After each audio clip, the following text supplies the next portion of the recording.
Journal. Sponsored by Michael Gaughan's South Point Hotel, Casino, and Spa. Great conversation last night, great conversation this morning, and we'll stick with that. In terms of, replacing him? Well, I think, you don't really replace him by his next man up mentality, right? And we got some young guys here. JB, Jack Jones just got here. Hopefully get some more guys healthy in the mix, and just a great opportunity for some of our younger players. AP, earlier in the year you had done a review and you had talked, I'm not quoting but paraphrasing, about getting a system in place. When you did the review yesterday, did somebody up top tell you to review it, or is it just gut? You talking about our challenge? Yes, sir. Yeah. We have somebody upstairs. Yes. Thank you. Thank you. So we saw Jack Jones came in that second half and got the opportunity to play a little bit for the first time since joining the team. What do you think of his just performance after you watched the tape?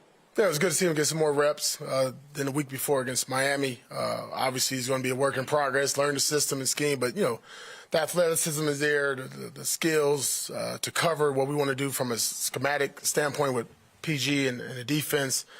He gives us some opportunities to make some plays, and obviously, as we go forward, his reps will grow with the confidence that the coaches have within him. With Ja'Cory Bennett, I know he started the season, and then he had some injuries and some ups and downs along the way. What's sort of gone into his progression, and how do you think he could maybe finish strong this last part of his rookie season? I think when you're a rookie, you go through the roller coaster, right? The ups and downs. Start here at the high, you start and playing well, get nicked up a little bit, confidence, maybe a play or two here you wish you can take back. And I think what Ja'Cory has done a really good job of is just being a student of the game. He asks a lot of questions on the side. He's a sponge. Sometimes when you take a step back, it's going to be a positive going forward for us. And I really think that's going to be the case with JB. He was in good spirits yesterday. He's engaged. Again, every week is a new week. And when we get back, we'll assess it and see how it goes. And I'm sure he won't be out the lineup too long. Do you keep an eye on that, especially as a former player that maybe has gone through some ups and downs, in terms of how they're handling that, sometimes the natural progression of this, and sometimes where you do have to take a step back? Right. Yeah, I think it's fine. I mean, just remember my career, it started here, and sometimes you need to take a step back, and really see the big pictures because you get caught up in the mix. And look, he's been training since December of last year, almost a full year. Your body is not used to the college football season just ended for him. You always hear about that rookie wall. I think that's real, not just mentally, not just physically, but mentally as well. And I think there's nothing wrong with resetting a young player. Allow him to take a step back, learn from some older guys, get some more coaching time individually, more film study, and then get better on the practice field, and then that hopefully, shows up on game day. AP, there's been 179 NFL games played so far this year, and only two teams, you and the Eagles, have had a game with no penalties. It's the first time since 2000 the Raiders have done it. It plagued this team prior to you taking over. What have you done to clean that up so dramatically? I think just attention to details. You look at, I think the first game was 3-3, then 5 against the Dolphins and 0. We're trending in the right way. Obviously, that's a negative. You hear most coaches say just 3 max. I'm saying why 3 at all? I think guys have really done a good job, and really go to our coaches, the technique, the fundamentals that we talk about in practice. We still got 4 or 5 individual periods each and every day that we work on those things. The later in the season you get, you can't have all the reps, right? So now you get more into the sound and being fundamentally sound as a team, and that's what we want to be. Taking care of the football was something else we did really well yesterday. We've had 2 games like that in the last 4. So just having those progressions, right, each and every week. Last week, just to go back, 3 turnovers, 5 penalties. This week, no turnovers, no penalties. And that's what you want to see with your team growing, especially in the later part of the season.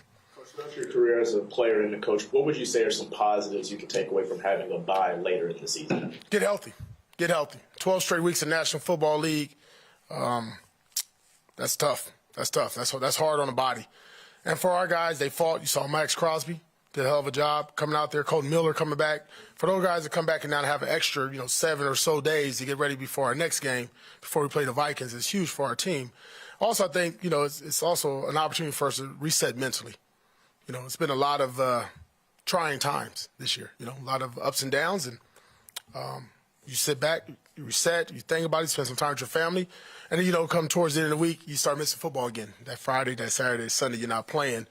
Get these guys back in the building on Monday, and we're ready to roll. There's reports out that Roderick Teamer is being waived. Is that something you can comment on, or? Yeah, we decided to part ways.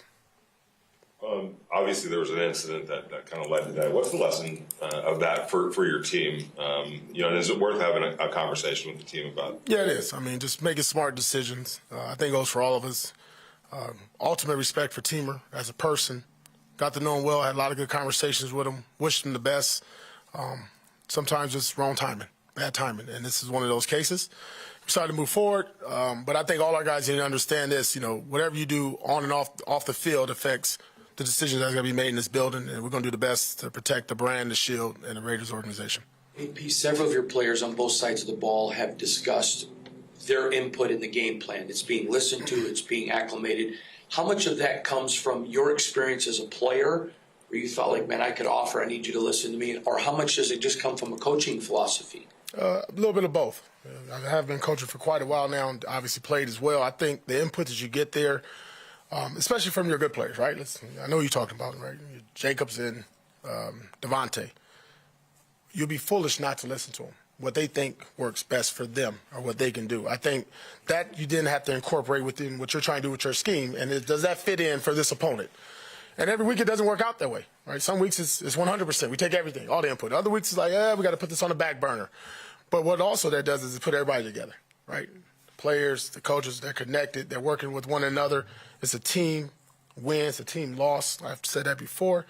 And I think it's important that everybody has a voice. But at the end of the day, myself, the coordinators have to make that decision. Coach, what's the biggest area of progression you've noticed in Aiden O'Connell's game? Just now 5 games, good sample size. What's a big area that you've noticed in him? Much calmer, more poised on the sideline. Doesn't look rattled, doesn't look kind of wide-eyed a little bit. I do think the game is slowing down. I don't think it's there yet for him. That takes a while for all of us. But I do see a guy that's progressing as far as his mental capacity, what we're able to do. Are we doing more with him? I don't know. Are we doing less with him? I don't know. I think we're doing just enough to allow him to have a pretty good performance yesterday. Took care of the football. O-line did a great job. He didn't get hit until late in the fourth quarter. Didn't get sacked till the second to last play. Understanding how to get rid of the ball. I think he has a good command of our offense, getting us in and out the huddle, and those are all things that we can still improve on. So I would just say just the overall quarterback play. I think Jimmy and Brian Hoyer have done an outstanding job with him as well, from meetings to practice. You see that now carried over into the field on game day. You see on film as far as Devontae's second half target, something he mentioned he was a little confused and frustrated. What was your sense watching the film? Yeah, I just, you like I always say, you try to find the best ways you can to get the ball to 17 and 8, right? The main two guys there.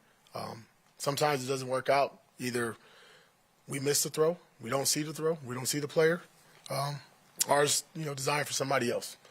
A lot of factors goes into it, but there's never a play where we're not looking for 17 for the most part. But obviously you got to throw to the open receiver, and everything else got to play a part, right? Protection, the reads, things of that nature. So obviously frustrating for him, frustrating for me, because that's a good football player. You saw how the game started, and we wanted it to end that way, and we'll continue to work on that throughout the bye week. Do you think yesterday the offense in the second half struggles was more Kansas City's adjustments or Raiders' failure to execute? You're never going to knock another team, but it's Raiders. There's open players. We have opportunities. I'll say that. But there's opportunities there, and the difference in that game, to be honest, you look at the stat sheet, 58 plays, 58 plays, right? Time possession, a minute, give or take. We outrushed them almost double. Red zone. They're 3 for 3. We're 1 for 3. 7 explosive plays, over 15 for us, 17 for them. They just made them in the later part. We start off very hot. We didn't continue that. And when you play a team like that, they're going to make the most of their opportunities. And Patrick Mahomes and them did that. They did a good job. And when we had them, this happened. That happened. And that's the difference between winning and losing, man. To be honest, 3 to 4 plays in a game, especially when you play a clean game like we played yesterday, and there was no turnovers, there was no penalties, it was nothing of that nature. Just, who made Jimmy's and Joe's. I always go back to that, Jimmy's and Joe's. You mentioned the game slowing down for Aiden O'Connell, and then you said it's slowing down for us. How much has it slowed down for you as the head coach? Each and every game you get better, right? Hopefully. Some people say you're getting worse. That's cool. Everybody got an opinion. We know what that is. But for me, overall, just understanding how we operate, working with Pat, working with Tom, being side by side with Bo, working with Matt Sheldon, with the game management, that takes time. And I get it. I'm racing time now, right? Clock is ticking, right? It's almost over. I get it. But the best part about it, I know whenever this is over, I've gotten better. It'll be a better AP whenever that happens again. So I'm fine with that.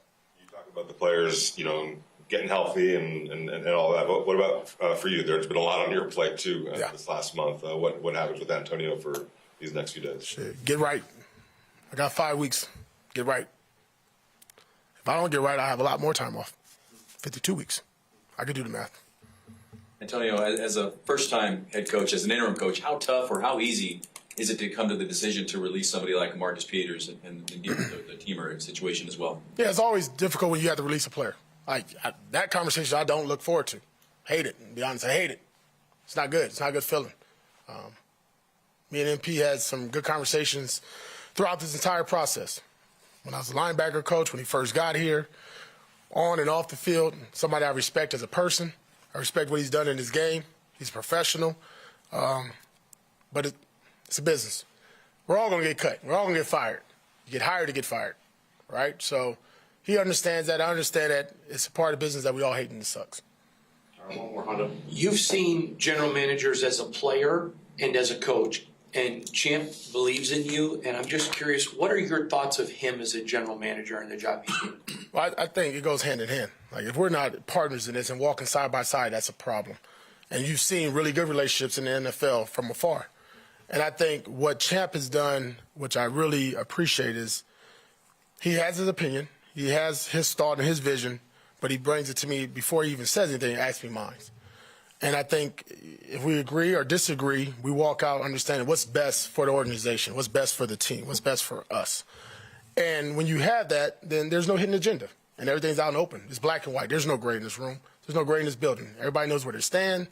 Me and Champ know where each other stand. We know what the vision and the culture and what we want this to look like for whatever many weeks we got going forward, and we're going to do our damnedest to make it happen. And we'll let the chips fall where they fall at the end of the day.